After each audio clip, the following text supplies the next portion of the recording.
जय श्री राम। क्या ब्रह्मास्त्र भी झुक गया हनुमान जी के आगे? ये रहस्य जानते हैं 12वें डे के फर्स्ट पार्ट में। जय श्री राम। गुस्सा मारे रथ से गिर गया मेघनाथ, ये वो थोड़ी बहुत झटकार दिया और फिर वो पेड़ पे चढ़ जाते हैं। अब वो मेघनाथ जो तरह तरह का अपना हथकंडा अपनाने लगे, अब क्या करूं, अब वो ब्रह्मास्त्र चला रही है। ब्रह्मास्त्र, अब ब्रह्मास्त्र, अब बताइए, जब वो हनुमान जी कोई साधारण आदमी है नहीं, वो पूरी है एनर्जी और रामचंद्र जी का शक्ति ही लेके आए, तो फिर उनके लिए कहना ही क्या, कुछ भी कर सकते हैं। जैसे कि हमारे जीवन में, हम भी अपने जीवन में कभी कभी लगता है हम शक्ति से ज़्यादा काम कर जाते हैं, क्योंकि उस क्षण उस पल हमारे ऊपर किसी न किसी तरह ऊपर की एनर्जी का, प्रभु की कृपा होती है, जो हम अपनी शक्ति से ज़्यादा, कैपेसिटी से ज़्यादा कुछ कर जाते हैं। तो ये प्रभु की ही तो कृपा है। अब यहाँ पे हनुमान जी क्या सोचते हैं, अरे राम, अब तो ये ब्रह्मास्त्र चला है, इसको निपटने से अच्छा सीधे बन जाओ। अब वो जब ब्रह्मास्त्र से वो लड़ना ही नहीं चाहे, तो वो अपने आप को खड़ा कर दिए। यहाँ पे शिव जी पार्वती जी को कहते हैं, जा पार्वती, ये समझो, जब वो रघुनाथ जी की ही पूरा शक्ति उनको प्राप्त है, तो मेघनाद और ब्रह्मास्त्र से लड़ना उनके लिए तो आम बात है। लेकिन उन्होंने क्या किया, अपने आप को ही बना लिया। करना पड़ता है कभी कभी, हम जानते हैं हम इसको पल में हम निपट लेंगे, लेकिन कभी कभी सूझबूझ से काम नहीं होती है। तो हनुमान जी तो ज्ञानी और बुद्धि के सागर हैं ही, उन्होंने अपनी बुद्धि से लिया। अब वो ब्रह्मास्त्र को, उसने हनुमान जी को ब्रह्मबाण मारा, उसके जिसके चलते हुए वृक्ष के नीचे गिर गए। गिरते गिरते वो बहुत सी सेना मार डाले। जब उसने देखा कि हनुमान जी मूर्छित हो गए हैं, तब वह उनको नाग फांस से बांध दिया। सुनो भवानी, भवबंधन काटई नर ज्ञानी। जी कहते हैं, भवानी सुनो, जिनका नाम जप कर ज्ञानी विवेक संसार जन्म मरण से मुक्त हो जाता है, उनका दूध कभी इतना कमजोर पड़ सकता है क्या?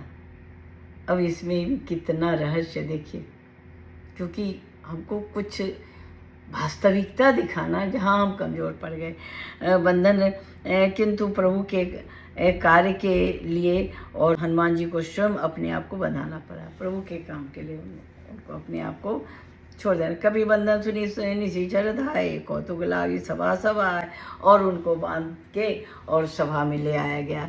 कर जोड़ी सूर्य दिश विनीता, बड़ी भोलेपन से कर जोड़ के, हाथ जोड़ के जो है वो उतने योद्धा में जाके वो कुछ नहीं, अपने अद्भुत मन से खड़े रहे। जय श्री राम। जय श्री राम। 12वें डे के पार्ट 2 में हम ये जानते हैं कि रावण ने जब क्रोध में आकर पूछा, अरे बानर तुम कौन हो, तो हनुमान जी ने कितना सुंदर जवाब दिया, ये हम उनको बांध के और सभा में ले आया गया। कर जोड़ी सूर्य दिश विनीता, बड़ी भोलेपन से कर जोड़ के, हाथ जोड़ के जो है, उनका ऐसा प्रताप देखकर हनुमान जी के मन में जरा भी डर नहीं लगा। वे ऐसे निशंक खड़े रहे, मजबूत मन से खड़े रहे। कपि बिलो की दशानन महसी निभीषा कई दुर्वाद। अब शब्द का प्रयोग करता है। पुत्र वध का स्मरण किया तो उसके हृदय में विषाद उत्पन्न हुआ और वो जलजलाहट रावण में आ गई। लंकापति रावण ने कहा, रे बानर तू कौन है? रावण हनुमान जी से सवाल करते हैं, मतलब अब सब तो कह ही रहे थे, लेकिन शब्दों के, रे बानर तुम है कौन? रे मूर्ख बता, क्या तुमको प्राण जाने का भय नहीं है? जब रावण ने पूछा, रे बानर तुम कौन हो, तो उन्होंने कितना सुंदर परिचय दिया, जो वो कौन है।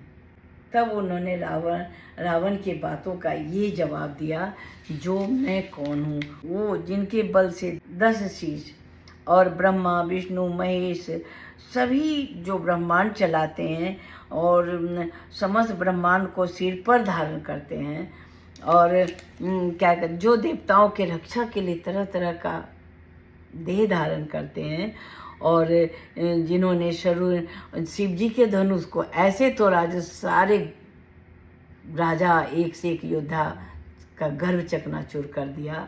देखिए यहाँ पे कितना, मतलब कितना सुंदर शब्द उन्होंने कहा ये।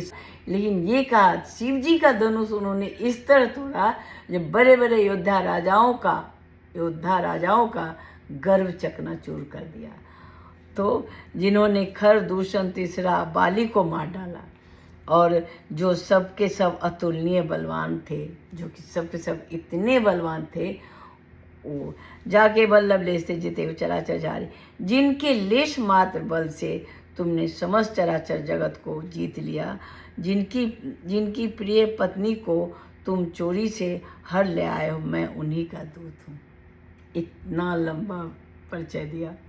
देखिए क्या खूबसूरत बातें हैं। जानो मैं तुम्हारी प्रभुताई, सहस बाहु सन बड़ी लड़ाई, मैं तुम्हारी प्रभुता को खूब जानता हूँ। रावण कहता सहस बाहु तुम्हारी लड़ाई हुई है और बाली से युद्ध करके तुमने यश प्राप्त किया था। हनुमान जी के वचन सुनकर रावण ने हंसकर बात टाल दी। जय श्री राम।